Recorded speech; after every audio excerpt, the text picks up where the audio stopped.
Bismillahirrahmanirrahim.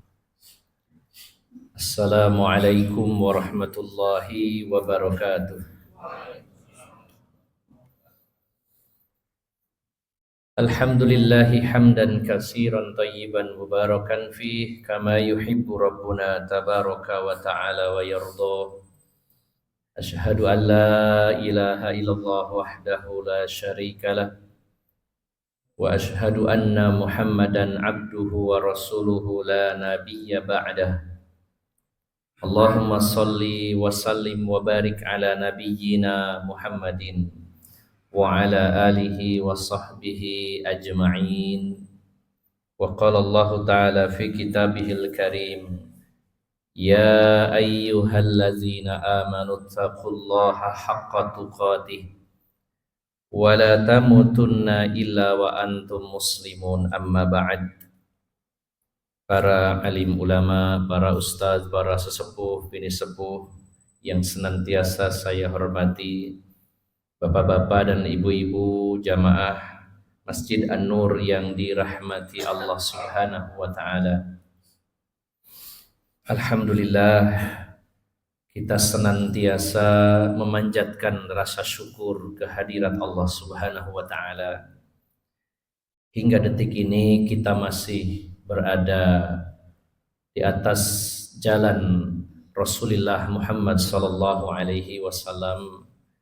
Kita masih diberikan ketetapan dan keteguhan iman dan Islam kita, yang semoga kehadiran kita pada pagi hari ini menjadi sarana agar kita bisa istiqomah di atas Islam dan di atas iman. Kita selalu memohon dan bermunajat, meminta kepada Allah Subhanahu wa taala, semoga akhir dari kehidupan kita adalah akhir yang terbaik, akhir yang kita cita-citakan, yang kita inginkan, yaitu husnul khotimah. Dan lebih baiknya lagi tentu kita berharap kepada Allah Subhanahu wa taala, semoga kita diberikan kematian yang terbaik, yaitu asy-syahadah atau mati syahid. Bapak Ibu yang dimuliakan Allah Subhanahu wa taala, kita akan lanjutkan kajian kitab Ad-Da'u wad-Dawa. Pada pertemuan yang lalu kita sudah membahas tentang terapi bagi orang-orang yang terjangkit penyakit, khususnya penyakit seksual. Lebih tepatnya orang-orang yang mengalami penyimpangan dalam masalah hubungan seksual, di antaranya orang-orang yang melakukan homoseksual, lesbian, dan juga berhubungan seksual dengan binatang. Bapak Ibu jamaah sekalian, terapi bagi dosa-dosa tersebut sebenarnya juga berlaku bagi dosa-dosa yang lainnya.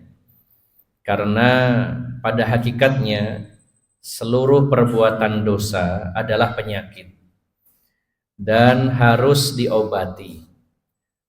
Maka pengobatan yang kita kenal dalam dunia modern pun bersifat satu preventif, pencegahan, kemudian yang kedua yaitu pengobatan setelah terjangkit. Kita sudah membahas kemarin cara untuk mencegah agar tidak terjatuh dalam penyakit yang bernama dosa, terutama dosa homoseksual dan yang kemarin adalah berhubungan dengan binatang. Maka pencegahannya yang paling utama adalah dengan menundukkan pandangan. Dan kita sudah membahas ada 10 keutamaan atau 10 manfaat dari menundukkan pandangan mata.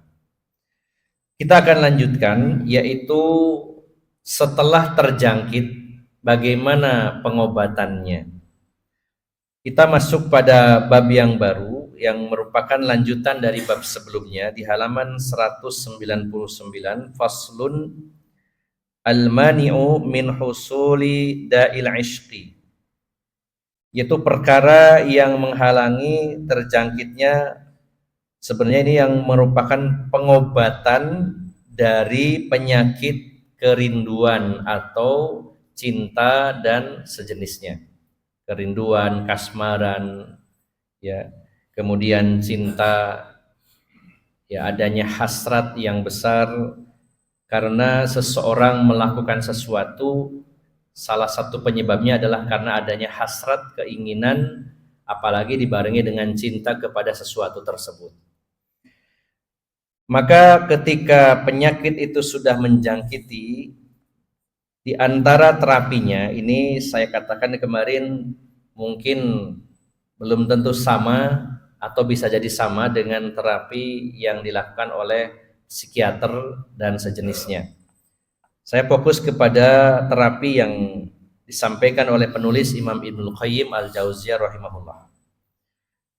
Kalau menundukkan pandangan adalah mencegah sebelum terjadinya, maka kalau sudah terjadi, yaitu dengan cara istighalul qalbi bima yasudduhu an dzalika wa yahulu bainahu wa bainal wuqu'i fihi wa huwa imma khaufun muqallaqun aw hubbun muz'ijun. Maka yang kedua, yaitu dengan cara terapi setelah terjangkitnya adalah menyibukkan hati dengan apa yang menghalangi, ya, menghalangi dari perbuatan tersebut, yaitu ketika penyakit homoseksual dan sejenisnya itu menjangkiti, maka pengobatannya adalah dengan cara menyibukkan hati, yaitu dengan perkara-perkara yang menghalangi atau menjauhkan dari perbuatan tersebut. Jadi bisa menghalangi atau menjauhkan dari perbuatan-perbuatan tersebut. Ada kalanya dengan rasa takut yang menggelisahkan dan juga adanya yaitu rasa cinta yang mengganggu. Ini kalimatnya maksudnya begini Bapak Ibu. Ini memang terapi yang berkaitan dengan cara berpikir. Terapinya bukan berupa obat, ya bisa obat kimia atau herbal, tapi ini lebih kepada terapi secara psikologis. Jadi ketika seseorang itu jatuh dalam perbuatan dosa termasuk homoseksual dan sejenisnya, maka caranya adalah hatinya disibukkan dengan perkara-perkara yang bisa menghalangi atau menjauhkan dia dari perbuatan tersebut. Di antaranya adalah adanya rasa takut, ya, kemudian ada juga rasa cinta. Jadi Bapak Ibu jamaah sekalian yang dimuliakan Allah Subhanahu wa taala, sebagai manusia yang normal kita memiliki rasa takut, begitu pula adanya rasa cinta. Maka ternyata dua perkara ini, rasa takut dan rasa cinta, ini bisa mengendalikan diri seseorang. Kita tahu bahwa ketika seseorang itu dihinggapi rasa takut, apalagi takutnya yang sangat berlebihan, maka dia akan mudah dikendalikan oleh orang yang dia takuti. Dan juga ketika seseorang memiliki cinta kepada seseorang, maka cenderung dia akan mudah dikendalikan oleh orang yang dia cintai. Itu artinya rasa takut dan juga rasa cinta itu seolah memiliki kekuatan. Allah berikan kekuatan di sana untuk mengendalikan seseorang. Maka Bapak Ibu jamaah sekalian yang dimuliakan Allah Subhanahu wa taala, sebagai orang-orang yang beriman, kita benar-benar harus tahu, ya, kemana kita arahkan cinta kita dan kepada siapa kita takut. Ini yang paling pokok Bapak Ibu jamaah sekalian. Kita harus mengetahui kepada siapa cinta ini ditargetkan, diarahkan, dan kepada siapa juga kita harus takut. Kemudian yang kedua, setelah kita tahu siapa-siapa yang kita cintai, kita harus melakukan skala prioritas. mana yang menempati ranking tertinggi dalam cinta kita. Karena nyatanya Bapak Ibu jamaah sekalian, kalaupun sama-sama kita mencintai, misalkan ada 5 yang kita cintai.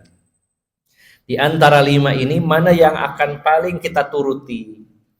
Mana yang kita akan berkorban untuknya lebih besar adalah orang yang kita cintai dengan cinta pada urutan yang tertinggi. Jadi ada 2 poin Bapak Ibu jamaah sekalian. Yang pertama, kita harus perhatikan kita arahkan cinta kita kepada siapa. Lalu di antara objek-objek tersebut, mana yang menempati urutan tertinggi, yang kedua, ketiga, dan seterusnya. Ini benar-benar akan mempengaruhi jiwa seseorang. Bapak Ibu jamaah sekalian, dijelaskan oleh beliau, anna nafsa la tatruku mahbuban illa li mahbubin a'la minhu. Karena sesungguhnya jiwa itu tidak akan pernah meninggalkan orang yang dicintainya kecuali kalau ada yang lebih besar cintanya. Jadi Bapak Ibu jamaah sekalian, secara naluri manusia itu akan sangat sulit melepaskan orang-orang yang dia cintai. Maka hal tersebut akan bisa dilakukan. Dia bisa melepaskan rasa cinta itu ketika ada yang lebih dia cintai. Nah, jadi Bapak Ibu jamaah sekalian yang dimuliakan Allah Subhanahu wa taala, bagi orang-orang yang terjangkit penyakit-penyakit dosa, termasuk penyakit yang bernama homoseksual, maka ini yang pertama perlu dikendalikan adalah dia harus memiliki pemahaman dulu yang benar. Dipahamkan kepadanya bahwa boleh mencintai, namun harus jelas siapa yang kita cintai. Yang kedua, siapa yang menempati urutan tertinggi dalam cinta ini. Kalau dia sudah bisa menargetkan siapa yang dia cintai dan mana yang harus didahulukan, maka diharapkan ketika dia bisa meletakkan Allah dan Rasul-Nya pada level yang tertinggi dalam cintanya, maka dia bisa melepaskan atau beralih kepada Allah dan Rasul-Nya daripada cinta kepada yang lainnya. Bapak Ibu jamaah sekalian yang dimuliakan Allah Subhanahu wa taala, pasti dalam diri kita pun kita memiliki cinta, dan objek yang kita cintai juga lebih dari satu. Ada banyak yang kita cintai. Maka biasanya kita akan mendahulukan, memprioritaskan mana yang menempati urutan tertinggi. Contoh saja, ini sederhana. Kita secara naluri mencintai diri kita. Kita ingin diri ini bahagia, ingin merasakan ketenangan, kebahagiaan, kedamaian. Kita memiliki naluri mencintai diri sendiri. Ini sesuatu yang wajar. Namun di samping kita mencintai diri kita, ada yang kita cintai yang lainnya. Contohnya anak misalkan. Maka ada satu contoh, saya pernah berdialog dengan beberapa orang, di antaranya orang yang berpisah dengan pasangannya, apakah karena bercerai ataukah karena pasangannya meninggal dunia. Dan ada di antara mereka yang sampai 10 tahun bahkan lebih tidak menikah lagi. Kalau saya tanyain misalkan seorang wanita ataupun laki-laki, terutama wanita, kalau laki-laki biasanya tidak lama, kuburannya gurung garing wis rapi maneh. Biasanya begitu, rata-rata Pak ya. Banyak ya teman-teman saya itu baru 3 hari meninggal, sedih gitu ya. Terus japri saya, WA saya, Ustadz barangkali ada janda yang siap nikah 3 hari ini. Ya, baru 3 hari Pak, bayangkan. Oh iya sampean ngempet ya, soalnya istrinya sakit bertahun-tahun, ya wajar ya, wis tak carikan kalau ada gitu. Itu laki-laki. Nah, walaupun tidak semua ya, tapi secara umum ya. Biasanya wanita terutama ya. Ada yang saya tanya, kenapa 10 tahun tidak nikah-nikah lagi, padahal kan sebenarnya masih bisa lah untuk nikah lagi. Ternyata di antara jawabannya, saya memikirkan anak saya. Bukan berarti dengan nikah terus anaknya tidak dicintai, tidak. Tapi ada orang sebenarnya secara naluri dia mencintai dirinya, ingin dirinya bahagia, ingin juga berumah tangga. Tapi dia berpikir apakah nanti anak saya akan bahagia, dan dia lebih memikirkan anaknya. Maka dia memutuskan untuk tidak menikah lagi karena demi anak. Ada yang seperti itu. Ya, ini contoh saja. Bukan berarti orang yang menikah lagi salah, tentu tidak. Ini adalah contoh membandingkan. Ya. Ketika ada yang lebih dicintainya, maka dia akan memprioritaskan yang dicintai tadi. Sebenarnya dia mencintai dirinya sendiri, dia ingin bahagia, tapi ada tapinya. Saya lebih sayang anak saya ingin membahagiakan anak saya. Walaupun dalam tanda kutip dengan menikah belum tentu anaknya sengsara. Cuman ada orang yang menyimpulkan begitu. Nah, ini contoh bahwa ada cinta, dua cinta ini, tapi mana yang dia dahulukan, yang lebih besar cintanya. Nah, Bapak Ibu jamaah sekalian yang dimuliakan Allah Subhanahu wa taala, siapa yang kita cintai ini sangat penting. Ada pertanggungjawaban di hadapan Allah Subhanahu wa taala, dan ada konsekuensi ketika mencintai, maka akan ada pengorbanan, akan ada kepatuhan, akan ada ketundukan di sana. Maka siapa yang kita cintai ini sangat penting. Yang kedua, setelah kita mengetahui siapa saja yang kita cintai, maka mengurutkannya, mana yang paling tinggi, ini juga penting.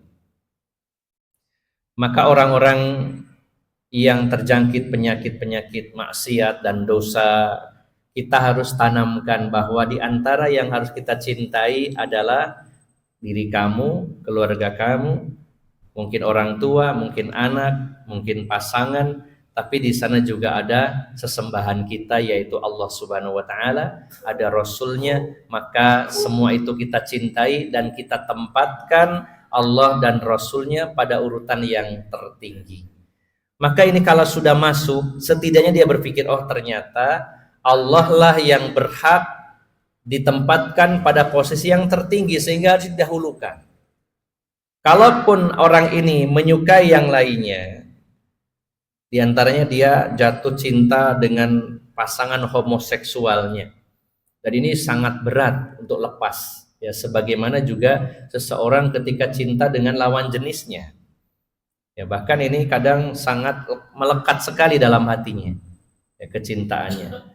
Bahkan sampai ya, dia rela membunuh dan sebagainya demi pasangannya ini, karena dihiasi oleh syaitan supaya dia memiliki rasa suka yang berlebih. Maka terapinya adalah disadarkan dulu bahwa mencintai ini adalah naluri manusia, tapi harus jelas dulu siapa yang layak dicintai. Setelah itu tempatkan Allah dan Rasulnya pada ranking yang tertinggi, sehingga nantinya diharapkan ketika menempatkan Allah dan Rasulnya pada urutan yang tertinggi akan mendahulukan Allah dan Rasulnya. Ketika Allah dan Rasulnya mengharamkan, melarang homoseksual, maka orang yang sudah mulai merasakan bahwa Allah harus didahulukan, dia akan bisa berubah walaupun mungkin tidak langsung. Sering diajak berdialog, termasuk diri kita sendiri. Kalau kita terjatuh dalam perbuatan-perbuatan dosa, pada hakikatnya kita menyenangi dosa itu.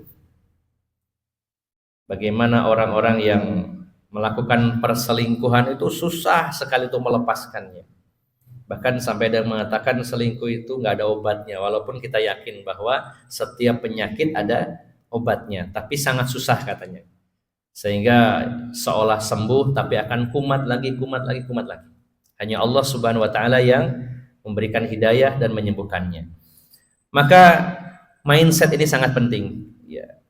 Seseorang yang terjatuh dalam perbuatan dosa, termasuk kita tentunya, maka kita akan memikirkan bahwa Allah dan Rasulnya harus kita tempatkan pada urutan yang tertinggi di antara cinta-cinta itu, sehingga harus kita dahulukan. Maka apa yang kita senangi kalau itu dibenci Allah, kita harus memilih. Kita senang secara nafsu dan naluri terhadap perbuatan dosa, bergelimang dalam perbuatan dosa. Terutama dosa ini ya macam-macam, terutama masalah berkaitan hubungan seksual. Termasuk juga sebenarnya pada yang umum seperti pada dosa korupsi. Siapa yang tidak senang uang? Kalau dia sudah menikmati uang korupsi jumlahnya banyak, dia susah untuk meninggalkannya. Nah, maka di sanalah sebagai langkah awal kita harus menempatkan Allah dan Rasul-Nya pada urutan yang tertinggi di antara cinta. Kalaupun sesuatu itu kita sukai, kita senangi, kita berat melepaskannya, maka kalau itu perkara yang Allah benci, kita akan berani meninggalkannya karena Allah yang kita dahulukan. Berapa banyak nun sewu Bapak Ibu jamaah sekalian orang yang sulit melepaskan riba karena ada cinta di sana, cinta kepada uangnya. Apakah dia sebagai pelaku langsung pemilik usaha yang ada unsur ribanya atau sebagai karyawan, sebagai pegawai. Berapa banyak orang yang sebenarnya tahu ini riba, saya bekerja di sini ini haram ya, tapi bayarannya akeh ya opo ya. Gak bisa lepas. Karena dia ada kecintaan di sana. Maka ketika hatinya disentuh bahwa mencintai itu adalah naluri manusia, tapi harus meranking siapa yang ditempatkan pada urutan yang tertinggi. Kalau yang ditempatkan Allah dan Rasulnya, maka kita cek apa yang kita cintai, apakah dibenci atau tidak sama Allah. Kalau Allah membenci, maka kita harus berkorban untuk meninggalkannya. Karena tadi Imam Ibnu Qayyim mengatakan bahwa seseorang itu nggak akan bisa melepaskan apa yang dia cintai kecuali ada yang lain yang lebih dia cintai. Sama-sama dicintai, tapi yang lebih besar cintanya yang akan lebih ditaati. Begitu pula Bapak Ibu jamaah sekalian, adanya rasa takut ketika seseorang melakukan pelanggaran, melakukan perbuatan dosa, maka dia lebih takut kepada Allah Subhanahu wa taala, pasti akan bisa dilepaskan. Dia ada rasa takut, wah kalau saya berhenti dari pekerjaan ini, padahal ini haram, saya takut miskin, saya takut jatuh, bagaimana istri saya, bagaimana keluarga saya. Dia takut. Tapi ketika rasa takutnya kepada Allah lebih besar, maka takut yang pertama akan bisa dikalahkan. Nah, maka Bapak Ibu jamaah sekalian, langkah pengobatan, kalau tadi pencegahan dengan menundukkan pandangan, pengobatannya adalah dengan disadarkan bahwa mencintai boleh, tapi harus jelas siapa yang dicintai. Yang kedua, ada urutan, ranking.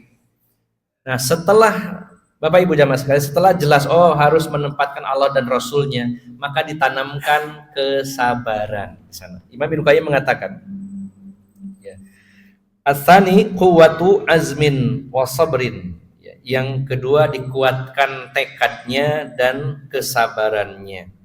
Setelah tahu siapa yang layak dicintainya, kemudian diurutkan mana yang harus ditempatkan pada urutan yang tertinggi, yaitu Allah dan Rasulnya, maka ditanamkan tekad yang kuat dan kesabaran dalam hatinya bahwa dalam meninggalkan perkara yang diharamkan Allah, yang dibenci Allah ini butuh tekad yang kuat dan butuh kesabaran.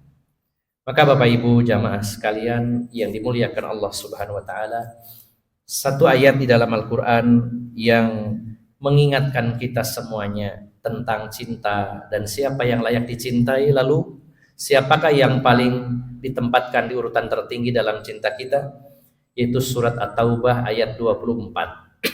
Allah berfirman, Qul in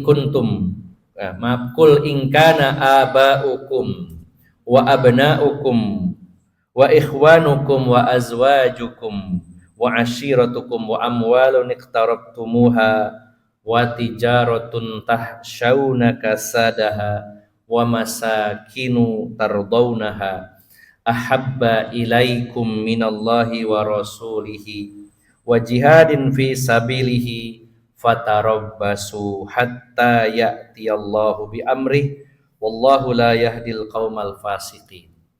Katakan wahai Muhammad, jika orang tua kalian, kemudian anak-anak kalian, saudara-saudara kalian, pasangan-pasangan kalian, kemudian juga kerabat atau keluarga kalian, harta yang kalian usahakan, dan juga bisnis perdagangan yang kalian khawatirkan ruginya, dan juga tempat-tempat tinggal kamu, semua itu lebih kamu cintai daripada Allah dan Rasulnya dan jihad di jalannya, maka tunggulah Allah akan datang dengan perhitungannya. Hatta fatarabbasu hatta ya'ti Allahu bi amri. Maka tunggulah sampai Allah datang dengan perkaranya. Bapak Ibu jamaah sekalian yang dimuliakan Allah, maka tadi saya sampaikan bahwa kita mencintai banyak hal. Mencintai orang tua, anak kita sudah pasti. Mencintai pasangan, saudara, kerabat, mencintai harta, mencintai bisnis yang kita jalankan, bahkan mencintai rumah-rumah, tempat-tempat tinggal kita, villa-villa kita dan sebagainya. Silakan itu dicintai, itu sesuatu yang wajar. Tetapi kalau semua itu diletakkan lebih tinggi daripada cinta kita kepada Allah dan Rasulnya, dan juga jihad di jalan Allah Subhanahu wa ta'ala, maka tunggulah sampai Allah memberikan keputusan kepada kita. Maka Bapak Ibu jamaah sekalian yang dimuliakan Allah Subhanahu wa ta'ala, yang dimaksud keputusan di sini ini adalah berbentuk keterpurukan, berbentuk ketertinggalan, berbentuk kesengsaraan dan lain-lainnya. Sebagaimana dikuatkan dalam hadis Nabi sallallahu alaihi wasallam, beliau bersabda, "Idza tabaya'tum bil 'inah wa akhadtum adnabal baqari wa raditum biz zar'i wa taraktumul jihad, sallallahu alaikum zulla la yanzi'uhu hatta tarji'u ila dinikum." Kalau kalian sudah bertransaksi dengan sistem inah, salah satu jenis riba yang dimanipulasi seperti bukan riba. Jadi inah ini maknanya luas, riba yang dikemas seperti bukan riba. Banyak diutak-atik sekarang itu. Bisa dengan kalimat ini sebenarnya bagi hasil, tapi anehnya bagi hasilnya kok flat setiap bulannya sekian. Padahal bagi hasil yang syar'i adalah dari untung bersih dibagi sesuai kesepakatan. Artinya bisa naik turun tergantung keuntungan bersih. Tapi sekarang banyak orang yang memanipulasi riba dengan mengatakan ini sistem bagi hasil. Dan dari awal sudah diperkirakan untungnya per bulan berapa, nanti ngasihnya berapa. Flat setiap bulannya sekian, stabil. Ini namanya riba tapi seolah-olah bagi hasil. Ini contoh saja. Dan masih banyak jenis-jenis yang lainnya. Inah ini adalah riba yang dikemas seolah tidak riba. Kalau kalian sudah bertransaksi dengan sistem ribawi, kalian sibuk dengan peternakan, kalian sibuk dengan perkebunan, dengan bisnis, perdagangan, dan kalian meninggalkan jihad fisabilillah, maka Allah akan menimpakan kehinaan, kerendahan, kekalahan, dan seterusnya. Dan ini tidak akan pernah Allah angkat sampai kalian kembali kepada agama Allah Subhanahu wa ta'ala. Maka senada dengan ayat tadi bahwa kalau kita menempatkan orang tua, anak, pasangan, saudara, kerabat, harta, rumah, pekerjaan, bisnis, semuanya menempatkan pada posisi yang lebih tinggi daripada cinta kita kepada Allah dan Rasulnya, tunggulah sampai Allah mendatangkan yaitu tadi musibah-musibah, kehinaan, keterpurukan, jatuh dan sebagainya. Maka Bapak Ibu jamaah sekalian yang dimuliakan Allah Subhanahu wa ta'ala, saya simpulkan bahwa seseorang yang ingin terhindar dari penyakit homoseksual termasuk dari perbuatan zina, maka pencegahannya dengan menundukkan pandangan. Kemudian setelah terjangkit, setelah jatuh, apakah masih dangkal atau dalam jatuh ke dalamnya, maka sibukkan hati dengan cara yaitu menempatkan cinta kepada Allah dan Rasulnya pada urutan yang tertinggi. Jika sudah menempatkan cinta kita kepada Allah dan Rasulnya paling tinggi, maka semua yang ada di bawahnya akan mengikuti. Kalau Allah mencintai, Rasul mencintai, ya kita akan lakukan. Kalau Allah membenci, Rasulullah juga tidak menyukainya, kita tinggalkan walaupun kita mencintainya. Maka Bapak Ibu jamaah sekalian, setelah itu adanya tekad yang kuat dan juga kesabaran. Karena salah satu jenis kesabaran adalah sabrun an maharimillah, sabar dalam meninggalkan perkara yang diharamkan oleh Allah Subhanahu wa taala. Maka dosa-dosa yang selama ini kita lakukan, mari segera kita tinggalkan secara total karena adanya rasa cinta yang lebih tinggi kepada Allah dan Rasul-Nya, sekaligus juga adanya rasa takut kepada Allah Subhanahu wa taala. Dengan sabar dan tekad yang bulat, mari kita tinggalkan secara total. Mudah-mudahan Allah Subhanahu wa taala memberikan bimbingan, arahan kepada kita semuanya, dan juga memberikan kekuatan, kesabaran khususnya dalam meninggalkan dosa dan maksiat. Semoga bermanfaat. Mohon maaf atas segala kekurangan. Aqulu qawli hadza wa astaghfirullah li wa lakum wa akhiru da'wana anil hamdulillahi rabbil alamin. Subhanakallahumma wa bihamdika asyhadu an la ilaha illa anta astaghfiruka wa atubu ilaik. Wassalamualaikum warahmatullahi wabarakatuh.